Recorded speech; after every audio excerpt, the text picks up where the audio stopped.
So Father's Day is right around the corner. It's on Sunday. So I'm just going to be showing you how to do a quick last minute sublimation gift from your kids to your husband or their grandfather or uncle or whoever it is. And it's just turning their masterpiece into a canvas. So if you want to see how to do it, just keep watching. If you're new to my channel, my name is Leslie. My channel is all about crafting on a budget. I do sublimation and sewing videos. So if any of those things interest you, please consider subscribing, joining my YouTube family, and let's just jump into this video. So for this project, you're just gonna need a piece of laminate. This is thermal laminate. This is linked in my Amazon storefront. You could also use polyacrylic if you want. You're gonna need a canvas from Dollar Tree, some sublimation paper. I'm using InnoSub's sublimation paper, and some sublimation ink markers. These are the Cricut infusible ink markers. I'll have these on my Amazon storefront as well. You need some heat tape, some gloves, some butcher paper, and a heat press. So start off by letting your child draw. This is the drawing my daughter made. I have to laugh because it's a little scary looking, but she is 4 and she was working with limited colors, so not the prettiest colors.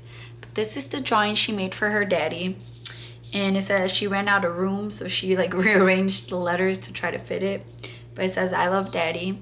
So this part, know that when you write letters, it's gonna be backwards on there, which is fine because it's from a child. But just remember that if you're writing out something, it's going to be backwards when you sub, because you're gonna sub this way, and so those letters then reverse. So keep that in mind. I would say just stick to pictures. Now that we have our drawing from our child, we're gonna open up our canvas and we're going to take out all of these staples. If you have something to put inside here that would fit perfectly, then maybe you wouldn't. You can just have that be good pressure. I do not. So this would sink. You see that? You see? So then I would not get even pressure on my canvas. So keep that in mind. You could also just, I'm just gonna rip it off. And then for the parts of canvas that couldn't just rip off, I'm just gonna take my Cricut True Control knife and I'm just gonna cut that off. And while that dries, you can take your canvas and you can actually lint roll this. Once you have lint rolled it, you're gonna take your laminate, and these laminate open up like this. So I'm gonna rip it apart, and then I'm gonna take one side with the, so there's a shiny part that's like very smooth, and then there's a more textured side. That textured side is the glue, so that's the side you want down on your canvas. So now we're gonna take this to our heat press, and you're gonna press it for about 10 seconds. So now that you have pressed it, and make sure you have even pressure or else you're gonna start seeing bubbles. So once you have pressed it, you're just gonna take your design and flip it upside down, and this cools down pretty fast, so you'll be able to put your design down on it fairly quickly. You're gonna put down your design, and then you're just gonna tape it.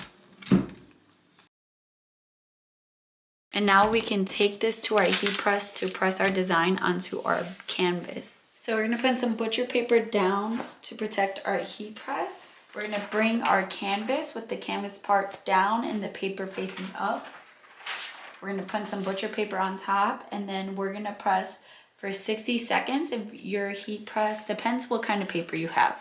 So I have InnoSub, so it's gonna be 360 degrees for 60 seconds.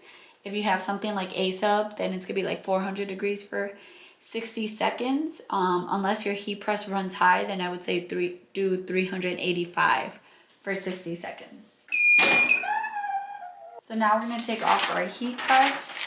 If you're using paper that bleeds through, throw this away. You don't want to reuse it. I'm using InnoSub, so it doesn't bleed through at all, so I can reuse this butcher paper. Then I'm going to put down my hand on one corner, and I'm just going to gently lift it up to see if it's subbed and it fits. So I'm just going to rip off my paper. And this is what my paper looks like. It almost looks like it still had a good amount of ink on it.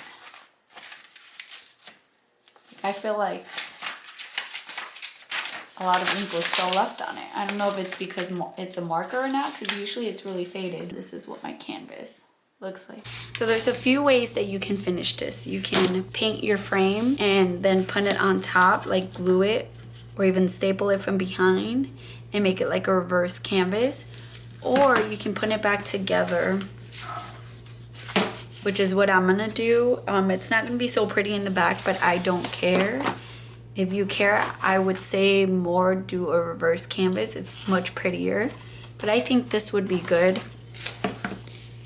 So I'm just going to take the back part, the parts that were already stapled before. I'm gonna take that and pull that, and I'm gonna take a staple gun and I'm gonna staple that down.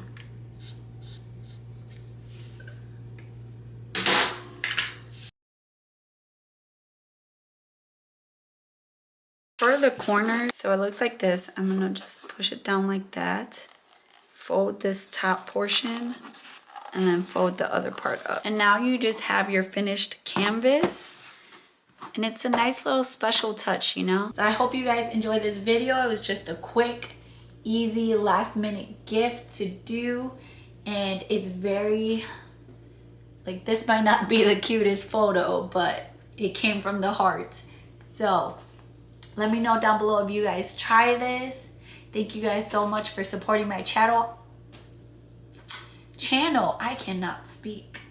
Happy Father's Day to all the fathers who are watching. Well, if you're watching this, you wouldn't need to give a Father's Day gift. Anyways, happy Father's Day, and I'll see you guys in my next video. Bye, guys.